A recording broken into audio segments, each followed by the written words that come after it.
Hey everybody, Hey, what's good going on? afternoon. Go ahead, brother Neo. Hey everybody, what's going on? It is Nehemiah Frank, Jason Allen, and our co-host is on. She's out today, so she won't be joining us, but I'm sure she's probably Yeah. watching. But today we have two special guests from Atlanta, Georgia. Jason, you want to introduce us to your folks? Yeah, so everyone, we definitely miss Tanisha, right? Not being here with us on today, but we look forward to her returning next week. But as we close out Black History Month, it is so important for us to lift the voices of those who are most vulnerable during this time.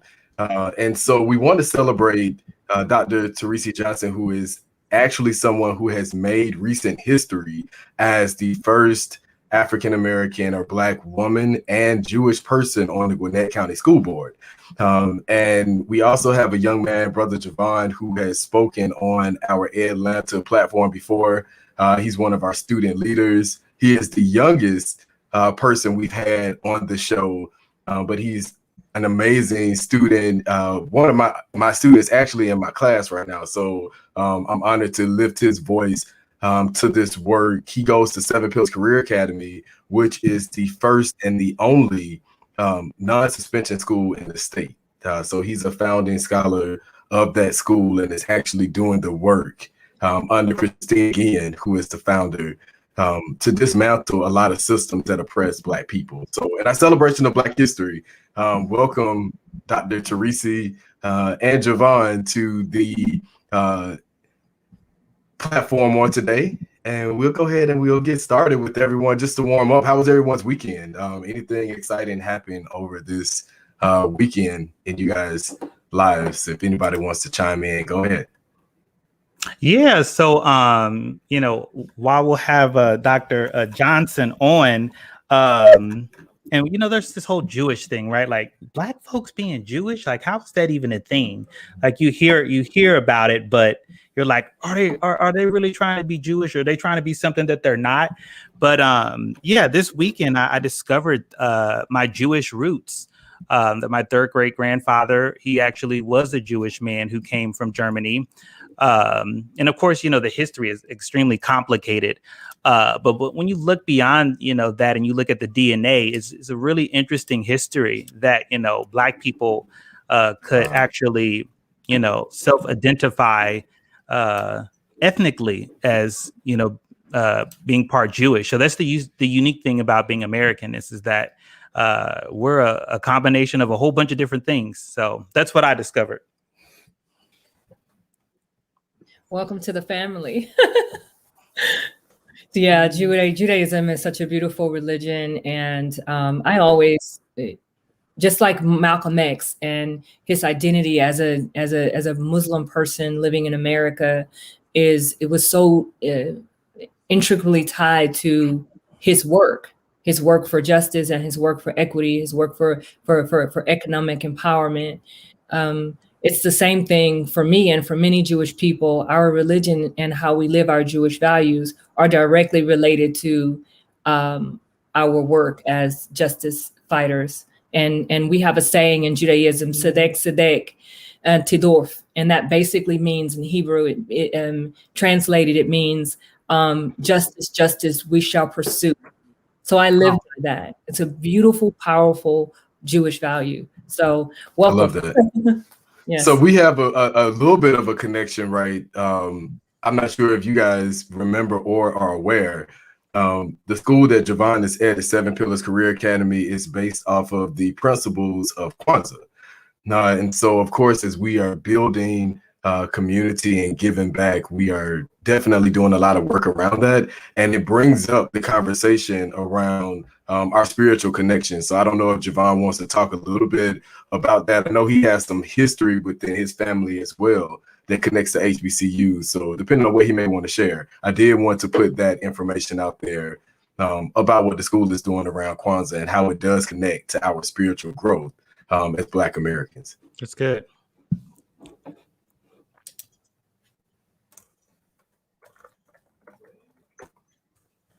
I think Jovan may be trying to come off mute, but we'll keep going, guys. On today, we are again closing out Black History Month. And we want to get right into the conversation. It's a big conversation on today. And so we'll start out with this question. Definitely want to hear from Dr. Tarece and Jovan around this. But as we celebrate Black history, a lot of people have the question around the state of Black youth in public schools today. Not just the pandemic, we know and realize that there were pre-existing conditions is what we'll go with that were happening in public schools. So definitely want to hear from Dr. Tarece about her run for school board and how that may have inspired some of the things that she's spoken about publicly and is actually doing right now in Gwinnett, and also for Jovan to lend his voice to what's happening at his school and how, you know, they're actually navigating through this. And I see Tanisha saying, hey, y'all. And also what he is seeing as a Black youth in a public charter school with also friends that are in traditional public schools. So feel free to jump into the conversation, Brother Neo, Brother Jovan, and Dr. Tarece on the state of Black youth in public education.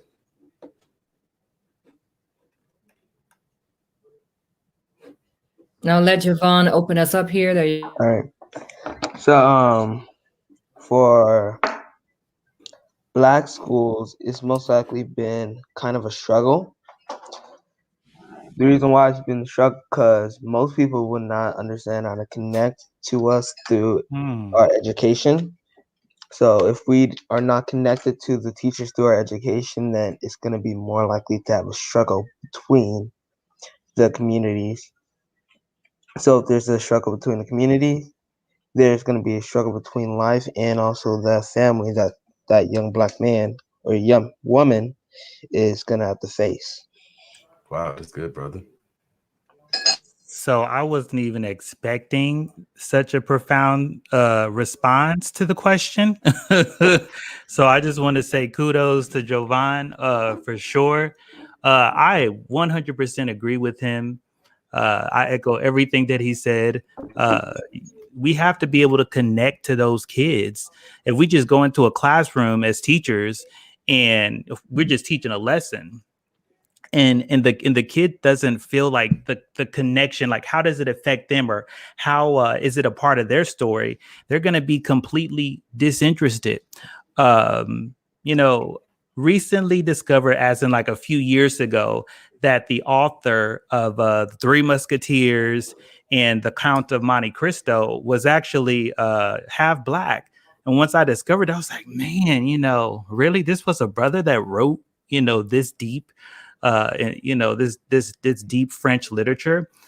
He was somebody that looked like me. So, that would make, if I were to tell my kids that, hey, did you guys know that the guy that wrote the Three Musketeers and the Count of Monte Cristo was Black? I'm pretty sure more heads would probably peek up and say, oh, maybe let's see what this brother was thinking about, because he's a brother after all. So what was he thinking about? So absolutely, I agree with him 100%. That's awesome, man. Thank you for sharing that. And I just have to shout out Brother Josh in the background, because I'm like, man, this is so fancy. We're moving in. So I love that. But it's such a great way, right, to kick off important conversation. Yeah, shout out to Josh.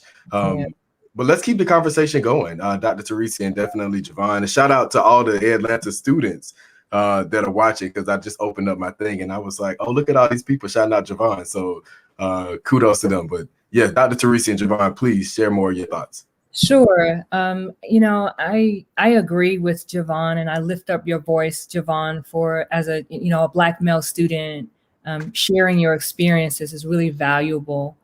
And I love to hear from our youth, because we as adults can learn so much. And when we hear from you all, and when you all have the courage to speak your experience and your truth, it helps us to be able to figure out how we can meet your needs. And as a school board member, my job is to support and advocate for policies, to vote on policies that ultimately ensure your academic success and your social and emotional well-being. So I think some of the challenges that I've heard from Black youth is just wanting to feel valued, wanting to be able to see themselves in a way that uplifts them, not always reading about people who look like them from a space of trauma or a space of negative experiences, but really seeing themselves in exceptional leaders, seeing themselves in teachers who are inspiring them, seeing themselves in leaders in our community who's driving change, leaders who are, making the courageous, actions to ensure that our students get what they need. And so we have opportunities with our youth to just make sure that we're investing in them, that our curriculum and our lesson plans show the beauty and the joy and the glory of their Blackness, the beauty and the glory and the joy of who they are as individuals, and even helping them to be greater people. And it's important for us to see them too, because we know that our community and our students have been impacted by by COVID, and some lack of resources, some inequities, the disproportionality around Black and Brown people dying from COVID. The insurrection was a very traumatic experience for many of our students. So I think it's important for us as educators to recognize and to really see our students and address their needs and see the trauma, but also understand that, in that there's an opportunity to educate them and to teach them to be greater leaders and better champions. Yeah, go ahead, brother Neil. I have got to pop on this because it just really dawned on me what you just said, Dr. Johnson, about the trauma. Yes. When you're a Black kid and you're in school, and then you're teaching about slavery or the civil rights movement. It's like everything that you're taught from a white teacher, or just any teacher, period. But it definitely is going to be more impactful if a white teacher is teaching you this history. That it is trauma. It can be traumatizing and triggering. It's like, dang, man, we've been getting our behinds whooped for 400 years, and this is all the history that you're teaching me about America.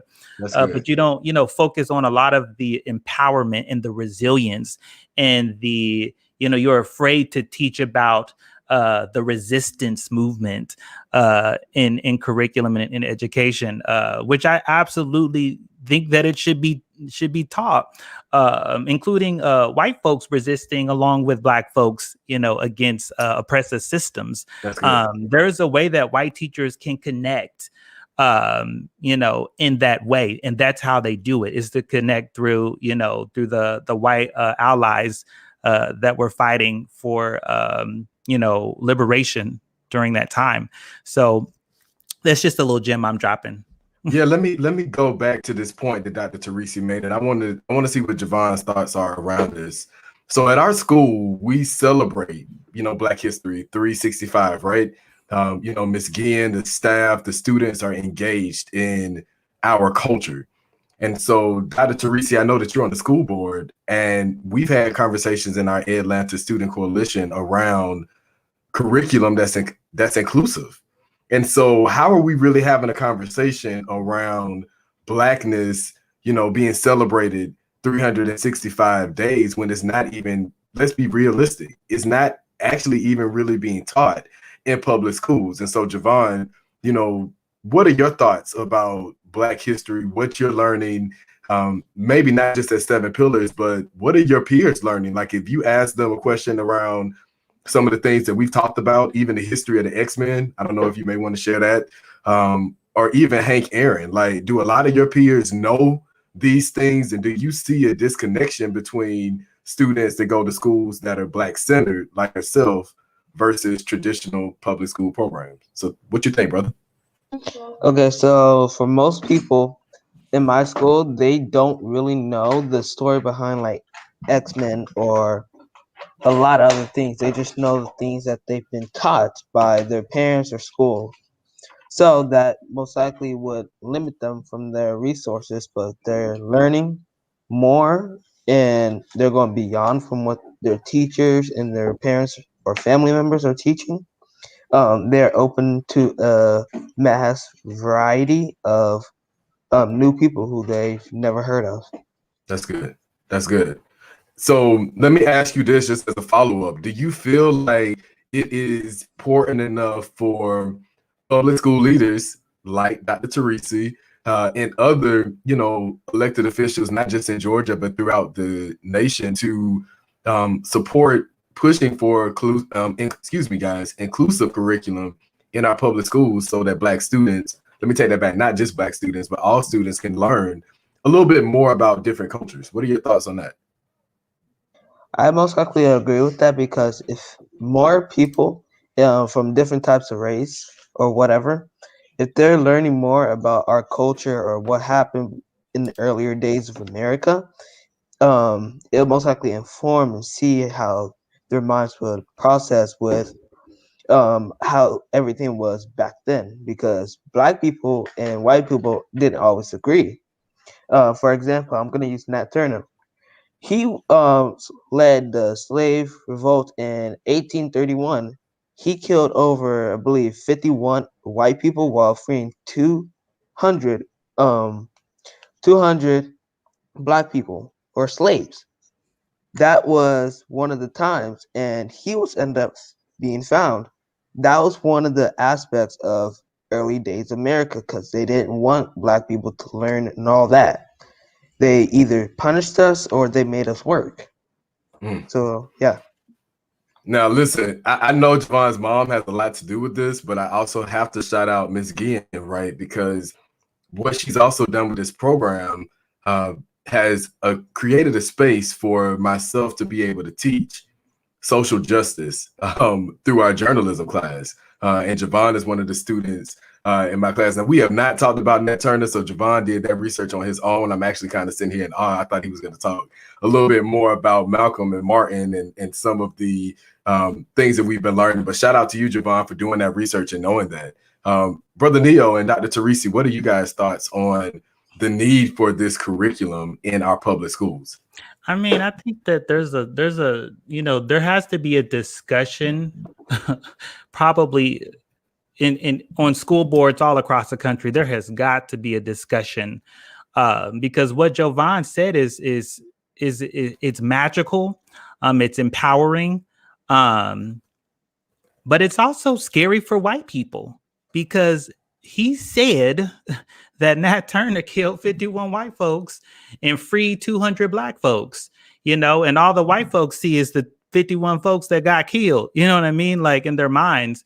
And so, that is something to definitely talk about. I mean, that what happened with Nat Turner and then in the backlash, the white lash that came, from those 51, folks being killed. That's the reason why the Capitol was attacked on January 6th, because there is the fear of Black resistance, and not just Black resistance, like violent resistance. And it's used over and over again, throughout American history. Before the Nat Turner revolt, there was a revolt in Louisiana in 1811 where a brother that was he was like half Black and half white, and everyone on his on the plantation that he was at, they ended up revolting and killing, I don't know how many white folks they killed, but the backlash from that is that they actually they ended up taking defeating this Black insurrection. They took their heads, they severed their heads, and they posted them on spikes down the Mississippi River to teach all the enslaved Black folks a lesson, because a few white folks had died. And that is the fear of white America, is that there's going to be some sort of backlash. That's the reason why you hear folks say, "Oh, we want to take our country back," but that's not. I mean, we have to it has to be, the discussion has to be centered around, well, that is American history. And, you know, you don't have to fear, you know, Black kids rising up and, you know, trying to do some nonsense like that. We're just teaching history so we all never make such a mistake again. I think that, you know, that's definitely very, very important.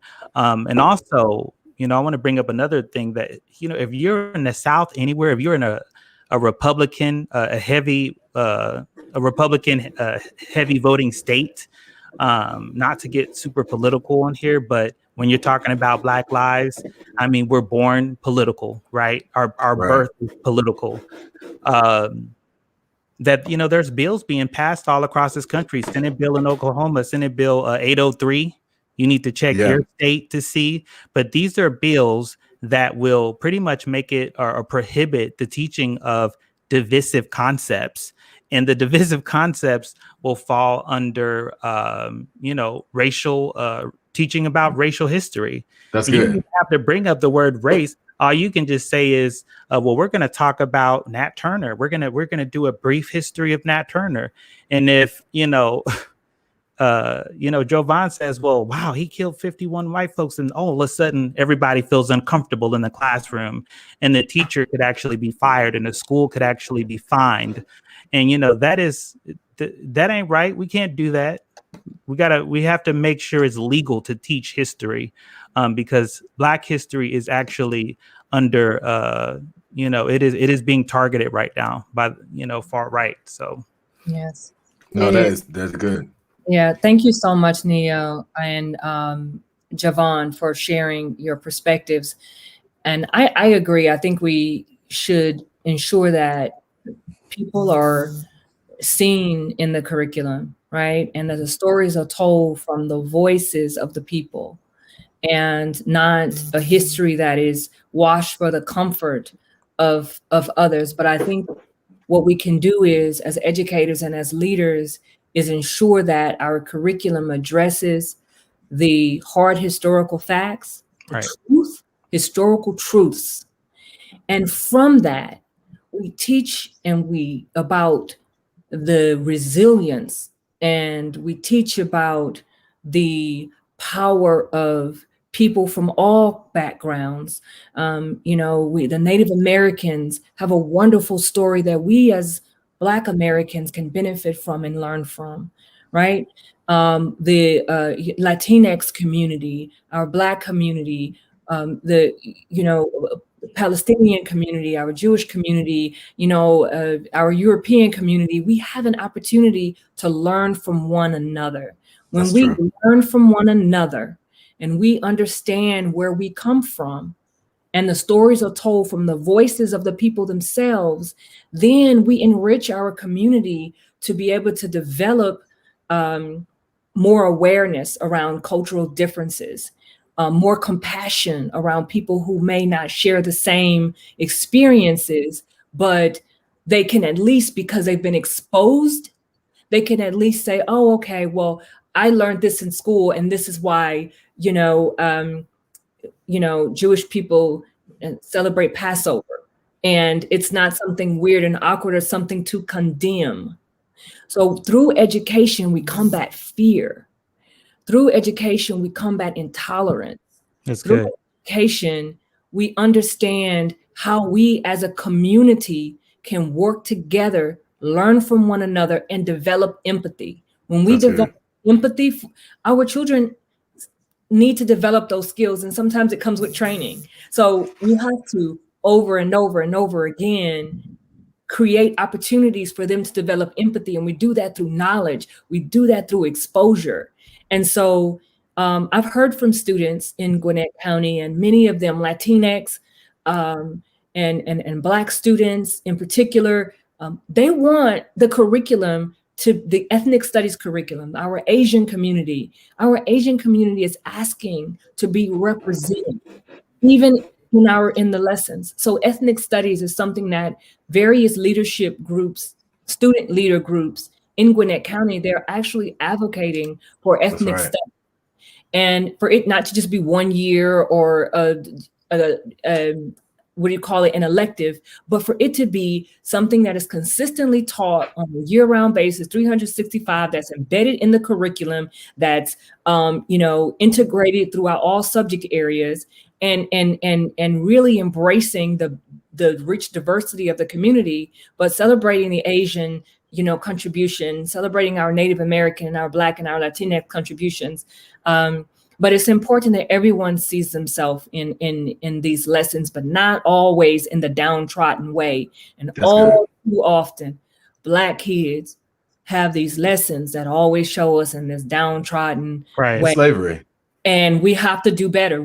There are real facts around addressing slavery and teaching slavery, but we also have to teach what the power and resilience of how smart they were, how smart slaves were to braid hair in a certain way to create roots, how smart they were to understand the impact of community and working together as a people. How we did music and dance, and how that was a space in which we joyfully celebrated just our history and connecting to one another, our music and our food, and making, how the story about how, the slave owners threw out parts of the pig they didn't eat. Yeah. Look at what we created. Delicacies. Now, I don't eat pork or anything, but I'm Jewish. But our students do. They know these stories, right? And so I have to challenge us, even though we're celebrating Black history, we know that there's some hard things that come with Black history. And so as we think about this conversation around inclusive curriculum, we know that there's going to be pushback. We're seeing this in Georgia, and we're also seeing this in place Tulsa, right? We can make the connection there and so many other places where white lash is happening because progress is moving forward. And so when we think about inclusive curriculum and celebrating Blackness 365 days of the year, I have to think about segregation, because some people are thinking about that. I don't want my children learning about Muhammad Ali as Cassius Clay or Sam Cooke or Cornelius Scott. I don't want my children to learn about the first Black woman or Jewish woman on the school board, or students like Jovan who are lifting their voice to say, hey, we want equitable rights in education. So I want to have a real conversation around segregation with the racial tension and climate in our country. Is that something that may be better for Black and brown students and families in this country to be in Black-centered schools that will protect them better?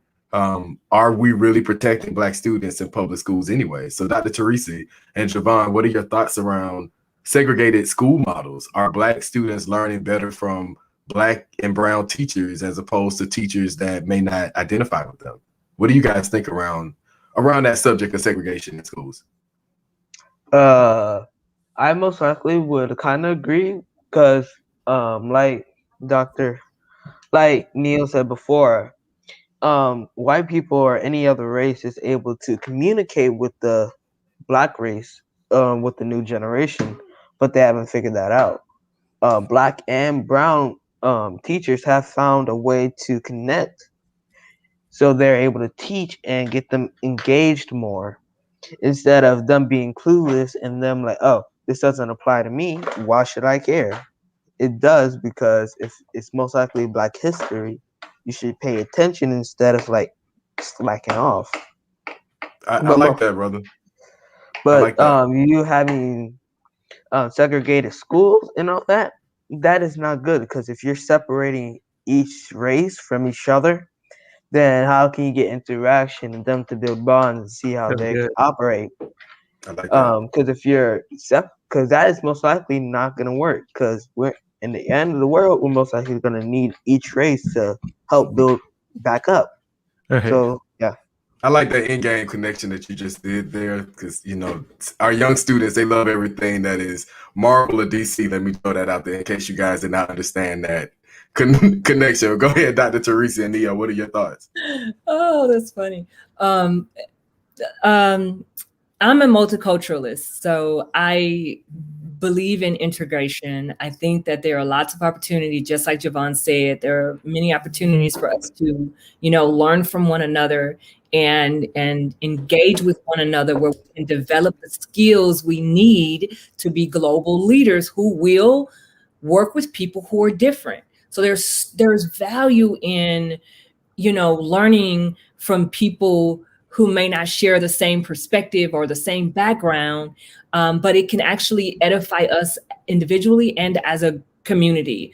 So I support integration, and I support the opportunity for us to invest in the curriculums that show and celebrate everyone.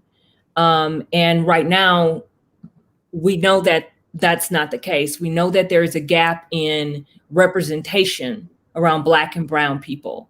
And so we have an opportunity to invest in equal representation. We have an opportunity to invest in equitable education and equitable opportunities. When we do that, everyone benefits. So equity isn't just about Black people. It's about all people. We all benefit.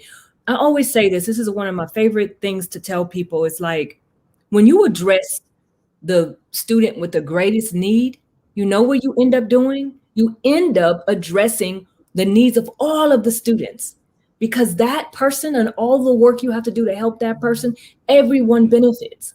And when we see that, when we get that as a community, and I think Nehemiah, like you said earlier about the fear around people when you're teaching, Black history, or you're teaching we invest in this ethnic studies curriculum. And then, what does that mean for me?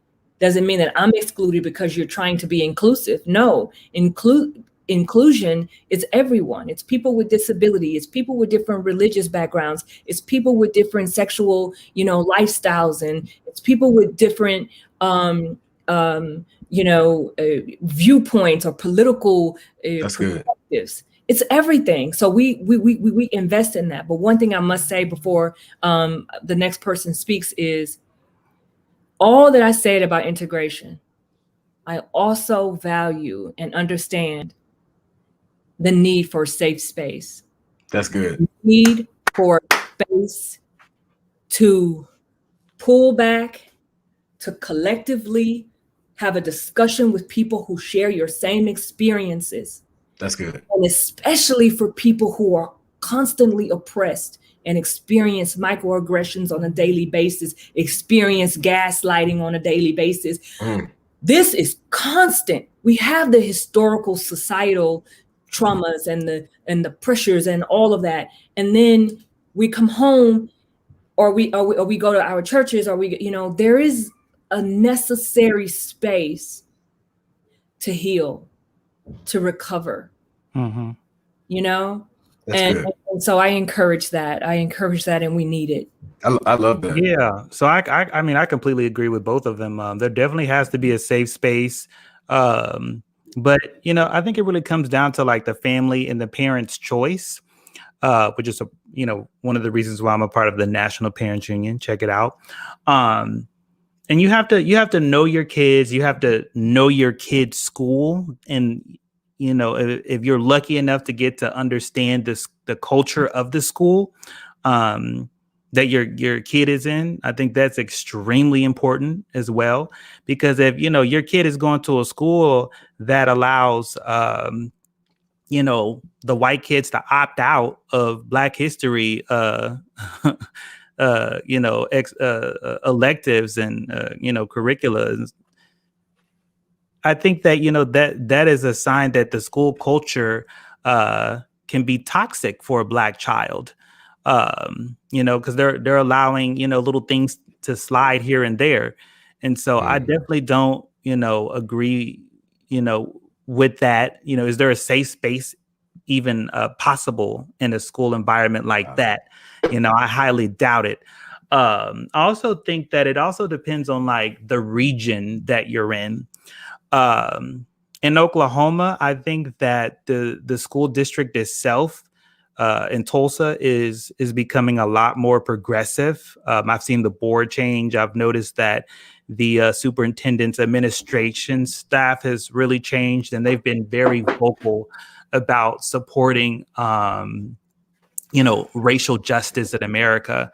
And, I really appreciate that. But it also took a lot of us pushing from the outside in order to, create that school culture for an entire school district.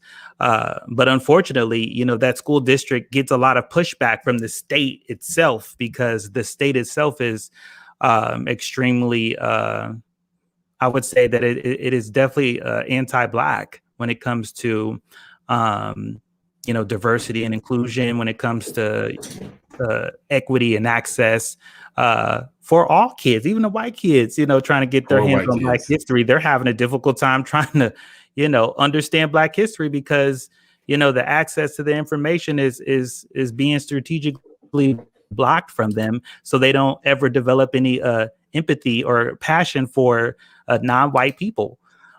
So it really comes down to that school culture. At Sankofa, the school that I used to teach at, and fortunately got to be an assistant principal for a little while at, we had a few white kids there. The school was an African-centered school, but we did have white kids that were enrolled, very, very small numbers, which tells me, and our school was ranked academically, near the top. So you would want to, whether you're white or Black, you would want your kids to go to that school, because that the kids are going to perform, pretty well academically.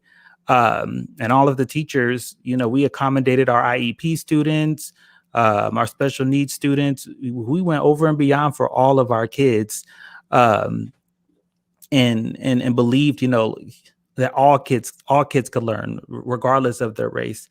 But I think that the fact that we didn't have a lot of white students enrolled in the school and it was academically performing well, it's a sign of the regional culture that, it's disinterested in Black history. That's good. And so, I think that those are some things to think about. In you saying the disinterest in Black history, it really made me think about, in teaching and leading students and being able to have the conversations around racism, because even in our celebrating Black history and our celebration of Blackness, we try to, say we're going to have happy conversations, and then we're going to have the real conversations, when all of our conversations should be real. And so for Jovan, I would ask your thoughts about this, young brother. Do you honestly feel that, or have you had white teachers that have been able to teach about social justice and activism in a way that is not biased or watered down for Black students? And I definitely want to connect that to the rise of the Black Messiah, because a lot of people, shout out to Tanisha, who wrote about the fear of the rise of a Black Messiah in public schools, because as Aisha has said and mentioned, that student activism is key in change. So Jovan, how do you feel about that? Do you think that in this climate and culture that we're in, that white teachers can really take on teaching about social justice and student activism without having some type of, I guess, coach or support for that development? What are your thoughts around that, young brother? For that, I would want to see how that would work, but our conditions right now and how everything's going on with police brutality and us trying to get equal rights again after Martin Luther King already did his big speech. So in our position right now, I don't think that we're ready, but we can be open to see how that will work, instead of us pushing out white teachers and opening up more to Black teachers. We should open up equally if you have a strong enough connection to both race. Doesn't matter their race, it just matters their energy, how they communicate and all. So that's all I really have to say.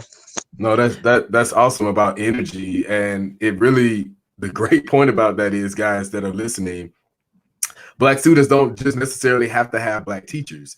Like Jovan said, they want teachers that have good energy, that are going to be real with them and talk to them about how they can be productive citizens. And so, Dr. Johnson, to follow up to Jovan's point, I would definitely have to ask you, about, so I know some people may be tuning in right now and you probably get into a little bit of the controversial piece, but there has been a lot of white lash against Black elected officials in the state of Georgia and around the nation who are pushing for change. And so, Dr. Tarece, if you could just share, we know that so many of our Atlanta student leaders help to rally the community to get change on the school board. And people have done that across the nation. But as someone that is newly elected in a county that has definitely changed diversity-wise, what are some of the experiences that you are seeing that the people need to be more aware of, so we know how to help support people after we have elected or voted for them? So Dr. Tarece, I would love to hear your thoughts on that.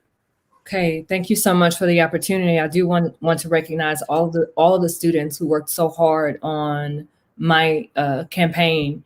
I'm in the seat because of you all. The people, the students who could not vote for me, they worked, they advocated, they encouraged people to vote for me, and they supported me. And I want to recognize and uplift you all, and I thank you. I am here to serve the students. We are all here. All of our board members are here to serve the needs of our students.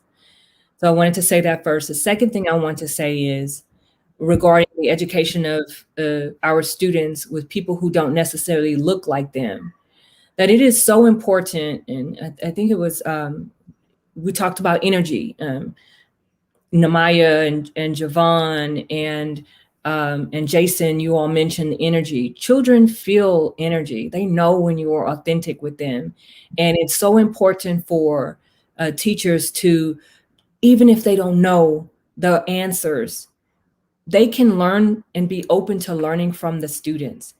And there's so much power in vulnerability when we are not afraid of being vulnerable and engaging with people, with our students, and saying, you know, I may not share your same experiences, but I want to learn from you. I want to figure out how I can help. And really, if we listen, they can help us be better educators.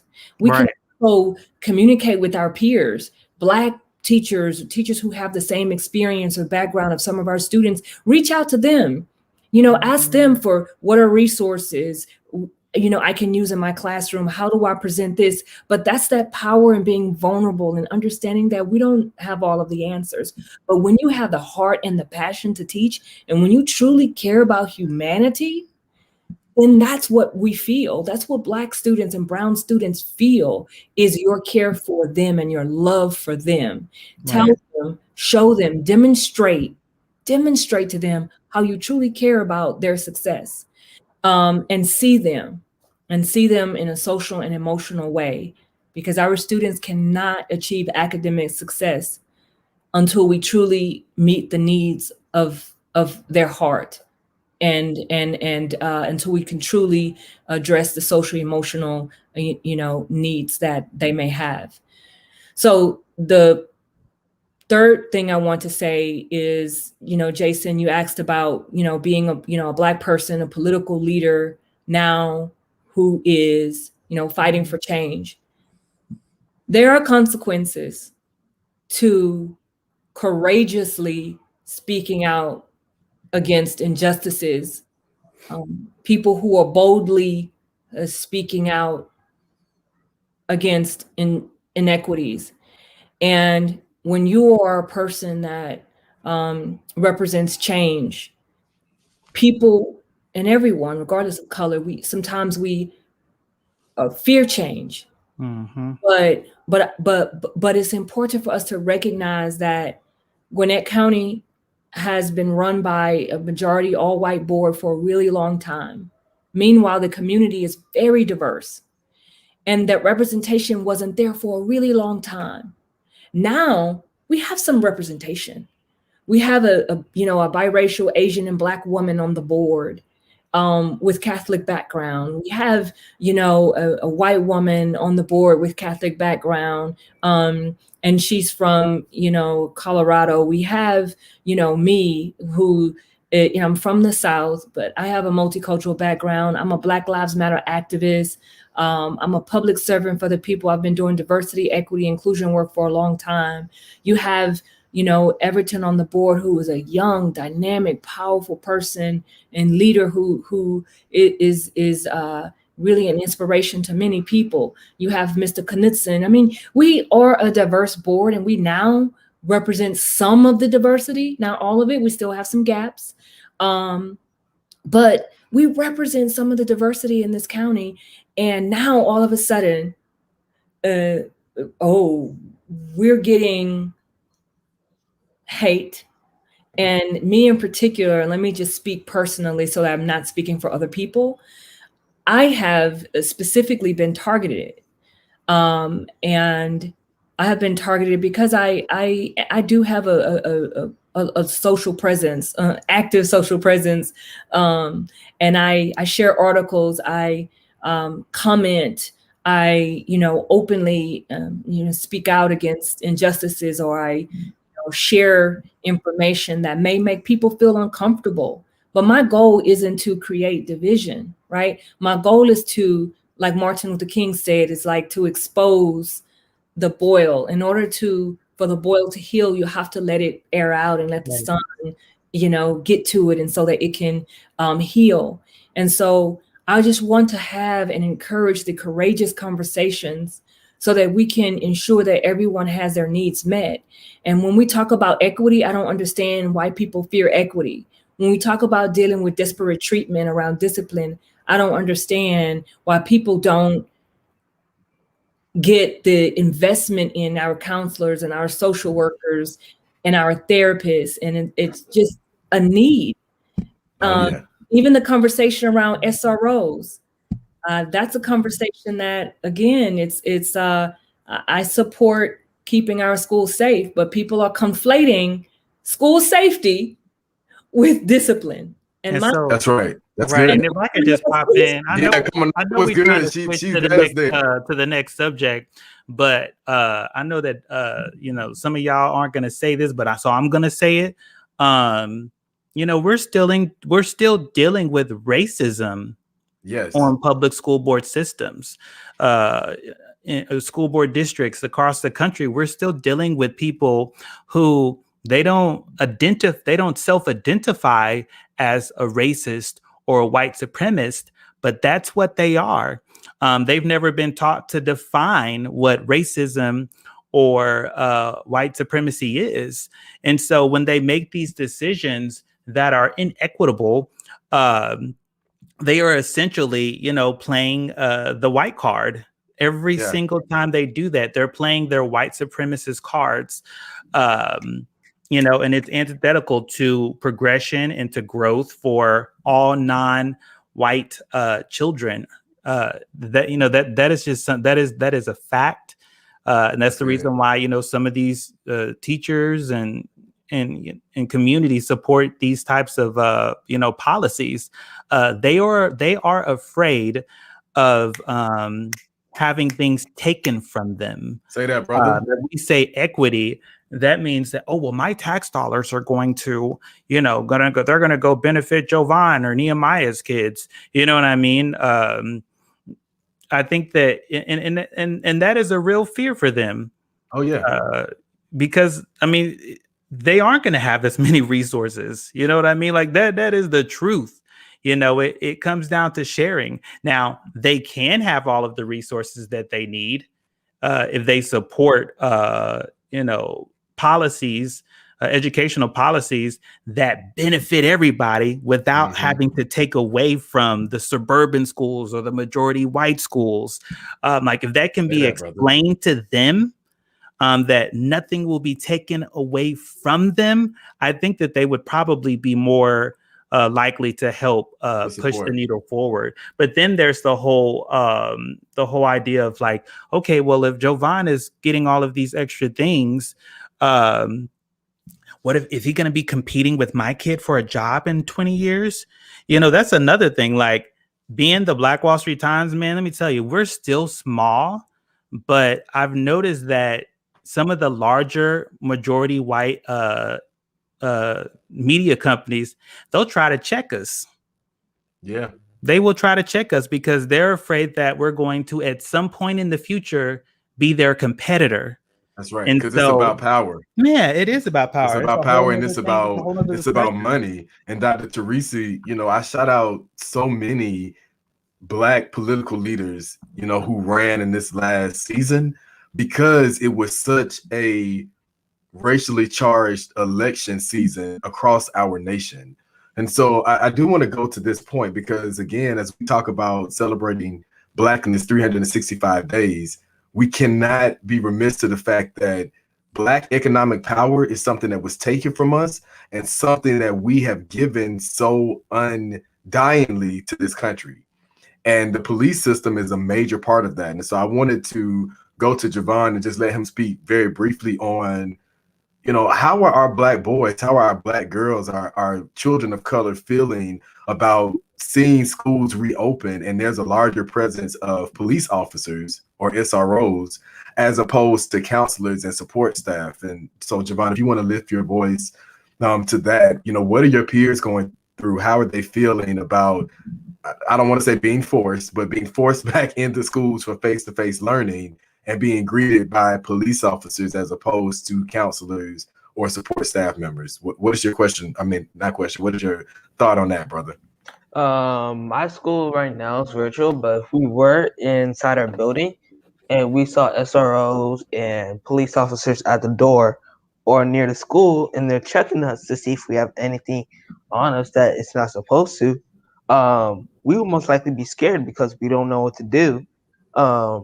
We've been trained for these types of situations, but it really doesn't come to reality until it actually happens. For example, I believe, I'm gonna use one of my example. One of my best friends, before they even came to like Seven Pillars, they told me that one time when they were coming back, from school to go to their house, someone tried to kidnap them, and there's no police officer around, and they're most likely scared, but they knew how to handle the situation. So, uh, it's most likely would be scary for us instead of, so if we had like counselors and our support staff greeting us and checking us after like our classes and stuff, that would be fine because we're able to open up instead of us having to be cramped up and holding this negative feeling instead of having some positive feeling in school. So yeah, that's all I have to say. That's powerful, brother. And I do want to speak to maybe a little bit of that negative fear, because you mentioned that in talking about how, students feel more comfortable with support staff persons, educators, and counselors as opposed to police officers. And we know and seen Emmett Till and Trayvon Martin, and the list can go on about the history of white men using the police system to enslave Black people. Young brother and Dr. Tarece, how do you all feel about that in regards to protecting Black lives and the impact that historical piece of the police plays in killing Black people? What are your thoughts on that? Well, I'm a Black Lives Matter activist, so our work is largely on addressing the three evils of society, which includes police brutality, economic injustice, and racism.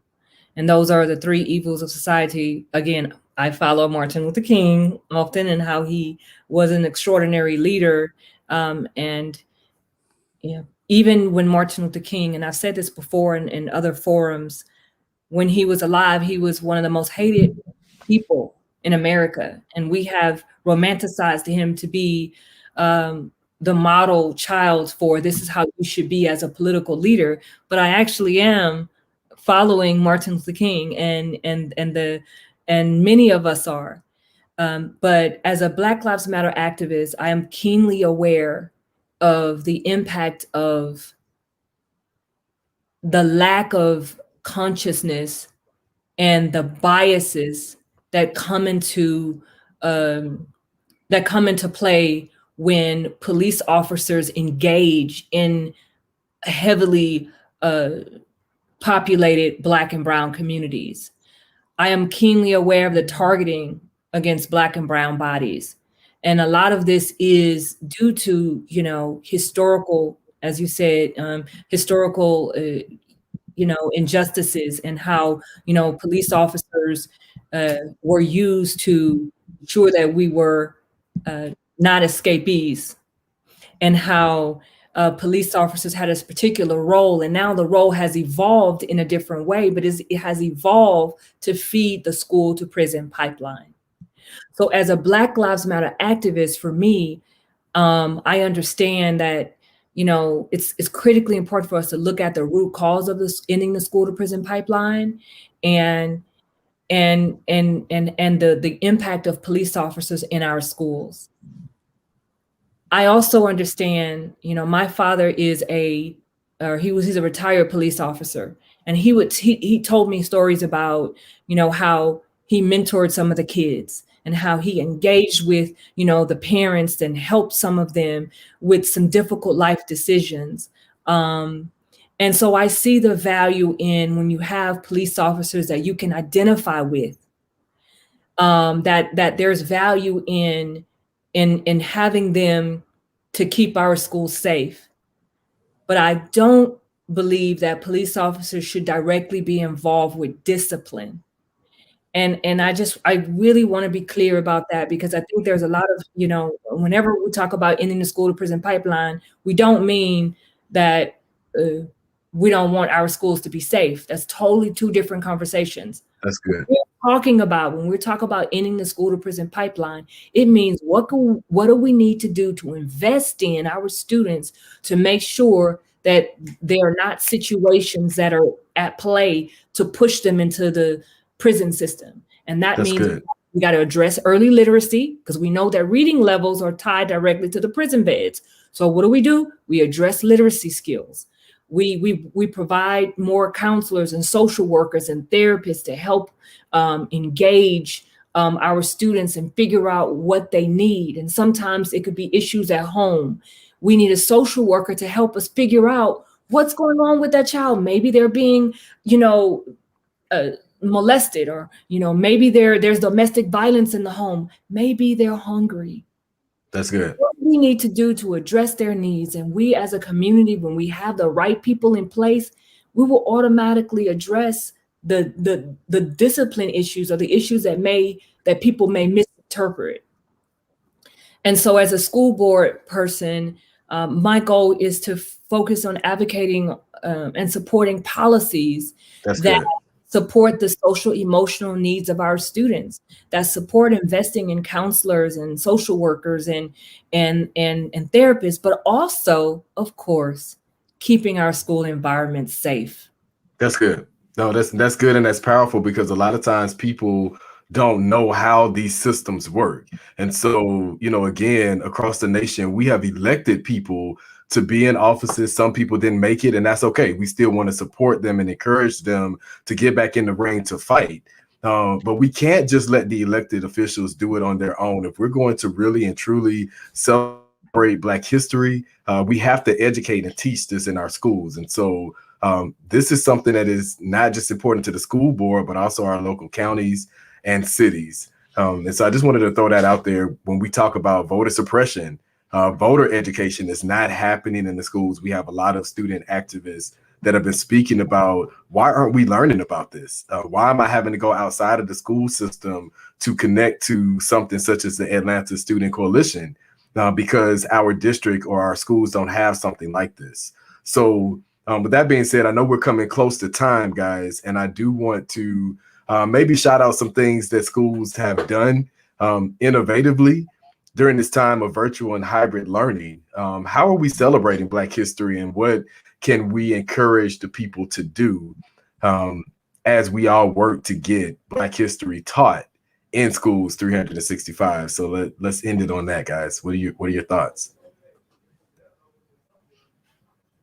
From my thoughts on that, it can be efficient, because I've had a good time learning Black history inside my school, but for most people that are inside the buildings risking their lives with COVID, it's really risky. So I think that it's better if the schools are able to be taught virtually with Black history, so people are able to go out and research more instead of having to go later at home or do their breaks and research about this kind of stuff, because that is one of the major things that can help or impact this world. Because I have nothing else to say. You all can go. No, but that was good, young brother. That was good. We're loving hearing your voice. Hearing your voice today. Go ahead, Dr. Tarece. I do. I really, really love hearing your voice. But may I ask you a question, Jovan? What do you think about when you mentioned something about police officers like patting you down and checking, and you would rather have counselors or other people doing that? What do you think about like machines, like walking through a machine that does that? Do you think that's sort of something that makes you feel like, oh, this is kind of prison-like, or? Yeah, that most likely feel like you're in prison, or like some type of security, because before we had like school shootings from either different people or students that are mad at certain amount of people or the whole school in general. So they most likely have machines to make sure you have no weapons or anything else that is not meant for your legal age. So you're saying that the schools need to they need to find an alternative to mitigating everybody's safety, and you think that should be school counselors instead of metal detectors. I think you found your campaign slogan, brother. Yo, listen. I'm trying to figure out what school board or city council him and some of the other Atlanta students are running for, but it's so powerful to be able to lift their voices. So I know we are at our time. Counselors, not metal detectors. Hello. Yes, no, that's perfect. Somebody please go ahead. National Parent Union. So many of our activist groups. Let's pick up on that. So enjoyed this conversation today, Jovan. Again, our youngest student that has been on. You guys know we're racy and we like to challenge the status quo. And so having a student again on our platform and a board member, because again we have to also challenge all of the isms, even sometimes professionalism that has had racial implications, which is why head wraps and natural hair and locks are not accepted in certain places because people don't accept our Blackness. And so in closing out Black History Month, we definitely want to elevate Blackness. We want to celebrate who we are, from whence we came, and so many great things that we're doing right now to make change. And so please make sure, if you have not subscribed to the Black Wall Street Times, I love to talk this up. I'm going to do my public service announcement. This brother Neo, his family has roots in Tulsa, and the history behind that. My students in our social justice class that Jovan is in, we're learning about this, and we're looking into the Black Wall Street Times so that our kids can see what's happening in real time and how can I lift my voice to this. So shout out to the Black Wall Street Times. Please subscribe to them, see what's happening, learn more about this. Dr. Tarece and any other school board leaders that are watching and participating, I definitely encourage you all to create some type of virtual field trip to some of the celebrations that are happening for the centennial in Tulsa. I am hoping that the Atlanta students and I will be able to go down there because they are lifting their voices to be young activists. And so with that being said, join us tonight, 7 p.m. on Atlanta's page. Brother Jovan and some other high school, college, young Black men are going to be lifting their voices to social justice and activism in our country. And again, thank you, Dr. Tarece and Jovan, for joining Neo and I today. We definitely miss Tanisha because I know she would have loved this conversation to hear from Jovan and you, Dr. Tarece, about your accomplishments and what you're doing in the movement. So any other last words, guys, before we close out? I just want to thank you all for the opportunity to be here again. And Jovan, your contribution here is invaluable. And I just want to encourage all of our students, y'all reach out to your board members, talk to them, email them, when you can, speak at board meetings and just share your perspective, ask questions if you're not sure about something. Be careful with disinformation and propaganda, but, think critically. If you're not sure, ask the question first.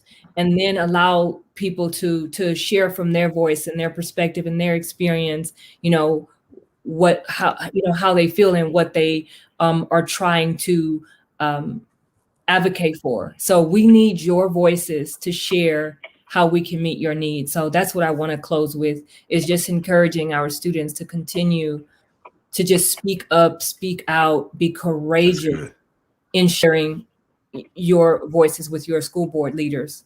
I love that. So I'll go ahead and go before Jovan does. I just want to say, like, if you're a teacher or an educator or a district leader, rewind this tape. Go back and listen to what Jovan said, because he was so authentic and raw and real with exactly what students need. I mean, you don't even need to do any more studies. Like, he told you exactly what he needs as a student. He said, I need energy. It doesn't even matter if the teacher is black or white. If the teacher is culturally competent and can teach and reach me, that's all I need. And so I think that was probably the biggest lesson that could be taught from him today. So Jovan, thank you so much for sharing your spirit with us today, brother. Yes, brother. Yes. All right. I'm glad to be on here today, and I'm glad to uplift my voice to more people.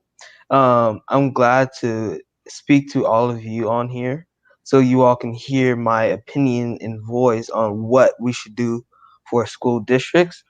So yeah, thank you. Yes, brother. Listen, I'm proud, y'all. Shout out to Jovan's mom, Miss Guillen, for allowing him to be on, because again, I know the show title and I know people are like, oh my God. But this was powerful, and we need more people actually bringing together school leaders like Dr. Tarece. Thank you so much for being on, as well as students. So again, check out our Bright Beam Network, all the great things that are happening as we close out Black History Month. Now, Dr. Tarece, let me throw this out here. In Atlanta, we have a call to action that actually connects to Seven Pillars Career Academy.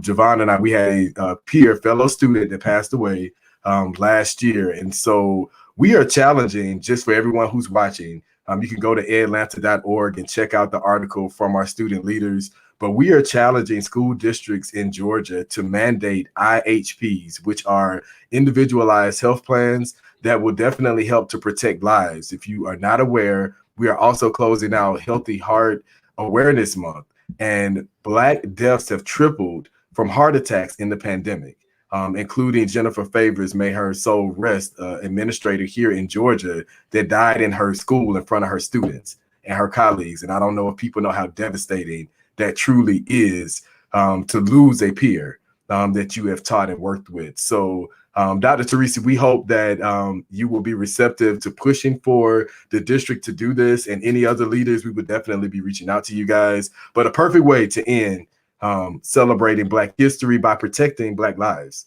So with that being said, thank you for tuning in to another Talk That Real with us on today. Peace and love. We'll see you guys next Monday at 12 noon. Tanisha will be back.